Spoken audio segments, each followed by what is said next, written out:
What's up? What's up? What's up? Welcome to the video. Go ahead and get comfy today because we're gonna have a little story time. So I'm really excited about this video today. If you're new here, my name is Hannah and I am really excited about sharing more of my faith, my journey, just all of the challenges and struggles that I have been through in life in hopes of inspiring you. So that is pretty much what I am trying to get across through these videos. And in order for you to feel just more connected to me and just get to know me a little better, I want to give you a whole background on my story, my testimony, my walk with God, and just how I've struggled with my faith, just different challenges and battles that I've faced in my life. And hopefully it will inspire you to take action in your own life, whether that is getting over something, getting through something, or just sharing what you've been through and your experiences with the world, because you never know who you're going to affect by your story. So that is what we're gonna do today. I'm gonna share my story with you. So let's go ahead and get started. I'm gonna start today by reading a couple verses from Scripture just to give you a little bit of a preface on my story and my faith and just how much I've been transformed, where God has brought me, and just to give you a little bit of encouragement today. So the first verse, one of my favorite verses of all time, it's from Romans 12, verse 2. It says, "Do not conform to the pattern of this world, but be transformed by the renewing of your mind. Then you will be able to test and approve what God's will is, his good, pleasing, and perfect will." That is such an incredible verse. I love it so much because, for one, it tells us not to conform to the pattern of this world. So by God telling us that, he knows that we're gonna struggle. He knows that we're gonna be influenced by things in the world, but he's telling us, don't follow the world, follow me. It's gonna be hard, it's gonna be different, but I will personally transform and renew your mind so that you can be more like me and less like the world. I think that's just absolutely incredible. I love that so much. The second verse I want to read for you is another one of my favorites. I have a lot of favorites. This one comes from 2 Timothy verse 7. It says, "For the Spirit God gave us does not make us timid, but gives us power, love, and self-discipline." Wow, incredible. So I absolutely love that because, like it says, God gave us his Spirit, which is so powerful. He does not want us to just go through life, go through the motions, and just let life happen. He wants us to go out there and use our power, the power that he's given us with his Spirit, to spread his love, spread his message, and impact lives. So that is why I am here today, because I am just using the power of God and using my voice and just trusting that it's part of his plan and it's what he wants me to do. And I truly believe that if we all just use that power, like, we could create so much change in the world. So here I am, being vulnerable, being open with my story, and I hope you guys enjoy. I hope you are able to get to know me a little better. So sit back and let's get into it. So I have my little notes here just to help me stay on track, because I tend to just blab on and on way too long, and I'm gonna try to make this like kind of compact. So without telling you extreme details, I just want to go through my life and touch on kind of like the most important things and basically just give you a sense of what I believe have been my own biggest battles within my life, and just how God has really brought me through all of it, and how my journey with him has really been the foundation and the glue to getting me through everything in my life. Okay, let's start with how I was raised. So I grew up in a Christian home. I spent every Sunday going to church with my family. Even when we were on vacation, we would do little like Bible studies on Sunday. It was just always a part of my life. I think I remember accepting Jesus into my heart when I was like 2 years old, baptized when I was around 7. I went to all the church camps. I memorized all the verses. I knew all the Bible stories. It was just a part of life, just like school. So as a child, I had a lot of fun at church. Like, I loved it. All my friends were there. I loved being able to go to like the camps and do all the activities and stuff like that. But I didn't really understand God. And I think as a child, you know, it's such a big concept. How can you understand it, right? I just thought it was like a fun time. I was like, oh, church is so fun. All my friends are there. But I always knew God, but I didn't know God, if that makes sense. So as I grew older, as I got into like middle school, high school, I started to be more influenced by my peers and the world, and I started to want to follow like the cool crowd. I wanted to do what the cool kids did. I wanted to wear the cool clothes and listen to the cool music, and I wanted to go to the parties and stay out late and all these things. And unfortunately, I wasn't allowed to do a lot of those things. One thing I was always super upset about was that if my friends were having like a sleepover on Saturday or like a birthday party, I would either have to be picked up that night or I'd have to be picked up super early in the morning because we had to go to church. It was not acceptable to skip church. And that's when it really started to get annoying. I was like, this is so stupid. Even some of my friends who went to church were able to have these sleepovers on Saturdays. So why couldn't I have it? And it really started to bother me. At the same time, I kind of started to feel a little bit judged at my church by like the older ladies that led the Bible studies and stuff like that, just for the specific interests that I had or the clothes that I wore. I started to feel like the things that I liked were not okay, they were not acceptable, and they were wrong. So all of these things led to me having a lot of resentment towards just the religion in general, the Christianity, the faith, and God, and my family, because my family was like all about it, and I was like, I just don't relate to this at all. This is not really something that I care to be a part of. I truly felt like I just had no freedom. I felt like I couldn't make my own decisions. I couldn't do what I wanted to do. And I just wanted freedom to just be who I wanted to be and do what I wanted to do. So once I turned 18, I was so excited. I was like, get me out of here. I moved away for college and I started to live life the way I wanted to. And honestly, it was so fun. I had the best time in college. I was able to start making my own decisions and staying out as late as I wanted to and go to the parties. And I felt like finally I can have this freedom. Finally, I can be who I want to be. I also wanted to start making my own money. I had always had jobs growing up in high school. I always was such a hard worker. I just loved hustling. I loved making money, and I loved just being able to be independent. So I started looking for jobs, and I literally just could not get a job anywhere. I kept getting rejected, or I didn't have enough experience. I specifically remember this one Starbucks interview where the lady just kept talking about my nose piercing, and she was making comments about my nails and just saying these things like, oh, you know, you're gonna have to take that out, or you can't wear these nails. And again, I felt like who I was not acceptable. And it really started to bring up these old feelings again of not being accepted, not being worthy of just being who I wanted to be, and that not being okay. And so that really started to bother me. I finally was able to find a job on Craigslist. It said no experience necessary. I was like, okay, perfect, let me try this. And I ended up getting hired at the strip club. So I started out as a waitress, and honestly, it was the most accepted I had ever felt in a job before. I felt like I finally felt important. I finally could just be who I wanted to be. I felt beautiful. I felt like protected. I felt like everyone liked me. I was like, this is great. This is the best job ever. And then I started to see how much money that the dancers were making. And I was like, yo, these girls are making like thousands while I'm only making like maybe $100. So what the heck am I doing? So I gave it some thought, and I decided I'm gonna go just audition and just see what happens. I ended up going to a different club. I went by myself.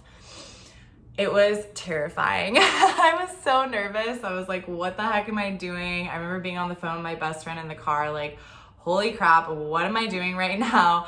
But I ended up going through with it, and I got hired. So that is how I became a stripper. So I started working at this club pretty regularly, and at the same time, I was also still in college. So I was working at the club until like 2 a.m. and then I would go to class like at 8 a.m. some mornings, and I was getting good grades, and I was just a perfectly good college student, but I also had this really cool nighttime gig. And to be honest, it felt really exciting. It almost was like this Hannah Montana thing where I was living this double life of going to college, being a college student, getting good grades, but also having this secret life that no one really knew about, because I was definitely kind of, I don't know if I felt ashamed, but I think I just felt like I didn't want to be judged for it. So I really didn't tell anyone. I kept it super secret. I started becoming pretty addicted to not only the money, but just the way that I felt in this environment. Like I said, I had always craved this type of freedom growing up, freedom to express who I was and just be who I wanted to be. And I really felt that I had that in this environment. And I got money and I got to go in whenever I wanted. I just felt like I had all the freedom in the world and it was incredible. So it became very, very addicting very, very quickly. So a couple months later, I ended up turning 21 and I went to audition at a different club. And that changed the whole freaking game. It was a lot more of like a party scene. It was more so, it felt like more of like a club vibe instead of like a strip club. I felt like I was just there to party. I was, making friends with all the girls and we were just all drinking and partying and having fun together and making all this money. I was making like twice the amount of money that I was making before. So I was like, wow, this is even better. Like, who would have thought? Like, this is amazing. So I started working there, and at the same time that I started working there, I ended up meeting a guy who became my boyfriend pretty quickly, and we ended up dating for the next 7 years. Whew. All right, we're getting in deep here. So this was when I was 21. I'm now 28, okay? So this guy worked at the strip club, and at this point in my life, I really wasn't looking for any type of relationship. I had actually just gotten out of a relationship previously, like a couple months prior, and I just turned 21. I was just trying to have fun. I was just doing my thing, and I didn't expect this, but it happened, and it happened very, very quickly. It's just one of those things that it just worked together. Like, we just really, really connected on a level that I'd never really connected with anyone before. I felt like because I had him, I was able to continue on with this lifestyle, because for one, we both had the lifestyle together, and for two, I just felt like very safe. I felt protected. I always had someone there for me, because the club can really get to you at times, and I was not as invincible as I thought. It would really start to affect me, but then because I had him there, I was okay. A couple years go by, everything's great. I feel like I'm on top of the world. I'm making all this money. I have this guy that I'm in love with. I feel really pretty. I'm passing my classes. I'm going to college. Like, I'm making it happen. Like, I'm doing a great job. And I come to find out that my boyfriend was in fact cheating on me. So I just want to say too that cheating is completely not normal. It should not be as common as it is. And I always was one of those girls that was like, oh, this is never gonna happen to me. Like, I always heard about it happening to friends or people I knew, and I was like, this is not gonna happen to me. And here I was experiencing this happening to me. I felt like just such a fool. I felt so betrayed, and I felt completely alone. And I think because this happened, it really started to bring up all of these other negative emotions, all of this other trauma that was kind of pushed down just from my childhood that I had never really processed or dealt with. And so all these things started coming up. I started to feel like just very ashamed and very judgmental towards myself for the path that I had chosen, for the lifestyle that I was living. I started to really look at my lifestyle, and I was like, what am I even doing with my life?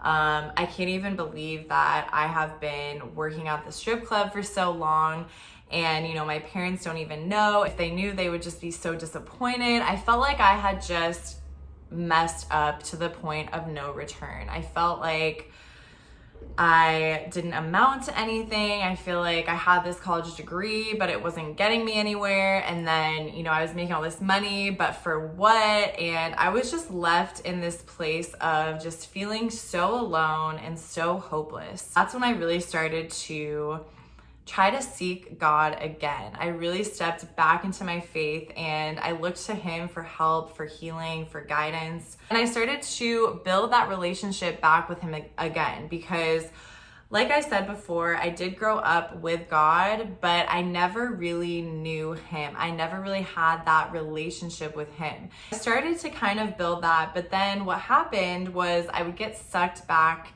into my old ways. So there were actually multiple times that I quit the club. I tried to walk away from dancing, and I ended up coming back because it was just easy. It was comfortable. It was easy.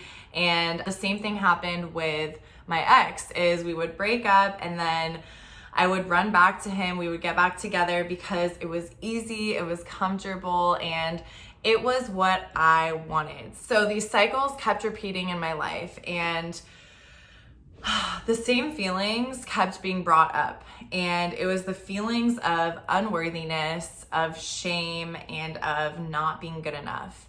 I constantly felt like I wasn't good enough for my boyfriend because he would continuously cheat on me and we would continuously have issues. I felt like I wasn't good enough for my family and I had disappointed them because of what I was doing and the path that I was choosing to walk down by working at the club and not being as involved in my faith as they were.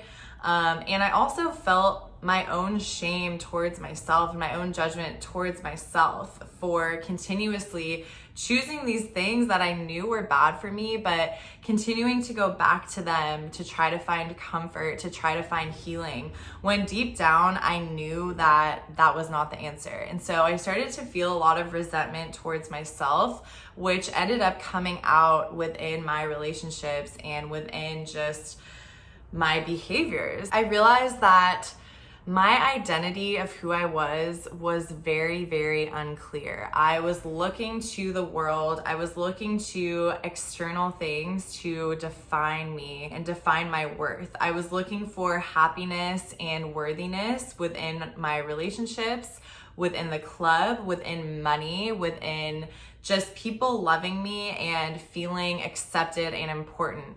And I came to the realization over this past year that when you put your identity in worldly things or in other people, you will never, ever, ever feel good enough. Even in your own family, even with your best friends, even with your spouse or your significant other, there will always be times when they let you down, where they don't come through in the way that maybe you expected. And this is why it is so important to place your identity in Christ, because He never changes. He is always the same. That's what truly changed everything for me.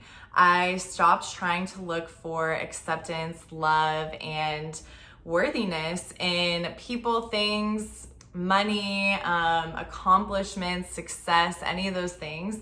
And I started to look to God. I started to look at, who does He see me as? Who does He say that I am? Because that is what is important and that is what I need to hold on to, not what anyone else says about me. I kept making it more of a priority to seek Him and get to know Him and pray and just get closer to Him. But deep down, I was not ready. And this is another thing I really want to point out, is that God will always, always heal you. He is a healer and He will heal you. But He will not heal you if you do not want to be healed. I say that because as I was going through all these toxic cycles and continuously ending up in the same position, I was very aware that these things were not working for me, but yet I continued to go back to them because that's all I knew. That's where I found my comfort. And to be honest, I loved it. I found comfort in the misery. And when you are in that place, God will not force you to leave that place, because He knows your heart and He knows that your heart does not want to leave that place. Even though in your mind, you're logically looking at the situation and you're like, what the heck am I doing? Why have I given this person so many chances? Why have I continued to go back to this thing that makes me feel like crap? But it's because you are so comfortable in it. And until you can make up your mind and decide that you want to get out of it, no matter how hard it's going to be, you will stay in it because that's where your comfort lies. So that's exactly where I was. I would say that I wanted to be healed. I would say that I wanted to move forward and, start this new chapter and become this new version of myself. But my actions were not lining up with what I was saying because I truly wasn't fully ready to step into the next version of myself. I was kind of in this one foot in, one foot out where I could see my future self. I could see like that next version of me and who she was and everything about her. But I didn't really want to be her yet. Like I still was trying to hold on to like this old version of me because I thought that I could do both. And here's the thing, you cannot do both, okay? You just can't. You need to decide it's either this version of me, the past version of me, continue to hold on to all those past things, continue to go through the same cycles, learn the same lessons, or it's the better future version of you. You can decide to be that literally today. You just have to decide. And that is the other thing, is that when you continuously stay in a situation, even when you know it's not good for you, and you stay being that like lower vibration version of you, when God knows that you can be better, He will continue to teach you the same lesson. He will continue to bring it up in your life over and over and over and over until you decide you want to learn the lesson and actually take that lesson and put it into action and step into your next self and leave that old self behind. If you continue to decide to stay in your old self, the same cycles will continue to repeat themselves. Trust me, I know. I was literally in this for about 6 years. So I realized this year that if I really wanted to change and I wanted to at least try to do better, I had to surrender 1000%. And I'm telling you, like throughout all the years and throughout all of my struggles, all of the trials and tribulations I've been through, all of the cycles that I have repeated in my life constantly over and over and over, it's all because I wanted to do things my way. And I thought I knew what was best for me. I thought that I could make a plan and I thought that my plan would work. But that is not it. That is just not it. It's never going to work. God's plan is always going to be better. And the only way to truly know that and to truly believe that is just by stepping out in faith. It's just by fully trusting Him and fully committing yourself to Him. And that has been the biggest factor that has shifted my life 1000%, was just fully trusting God, fully surrendering to Him, and knowing that His plan for me and what He has in store for me is better than anything that I could ever imagine.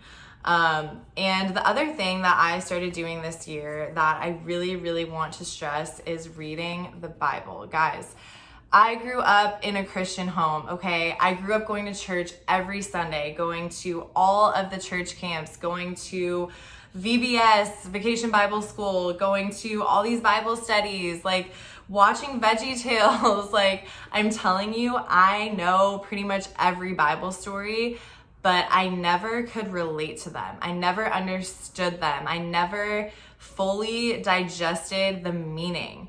And the thing about God is that He doesn't just want you to believe in Him. He wants to have a relationship with you. And that was really hard for me to understand until this year, when I started to really dig into His Word and actually study it and actually make it a priority. He started making me a priority. And that's the thing, guys, is God will never force you to follow Him. If you don't want to follow Him, He's not going to force you. But everything will keep pointing you towards Him until you just surrender and decide, okay, fine, like I'll do it, okay? And I feel like that's exactly what He did with me, is He kept kind of pulling me a little bit back and saying, like, are you sure you don't want to come with me? Like, I got you. And I'd be like, nah, I'm good. And He'd be like, all right, like, but I'll be here when you're ready. And that's what He does. And now that I have finally been proving to him that I am ready, I am willing, and I am in complete surrender to him and his will for me, he is showing up in my life in so many ways. And once you get to know God through his word, you will really start to see him work in your life way more, because now you know him, you know his character. You start to see him work in your life every single day. You start to be able to hear his voice. You start to be able to feel his spirit inside of you. And slowly but surely, your desires will start to become more like his desires. And that is the most incredible thing that I've experienced in my life. Is as I've gotten closer in my walk with God, he has truly given me a new identity. He has given me new desires. He has transformed and renewed my mind. And that's why I wanted to start off with that verse that I read, because it's true, guys. Like, this isn't just like cute Bible verses that we memorize to feel good. Like, these are legit promises from God. Like,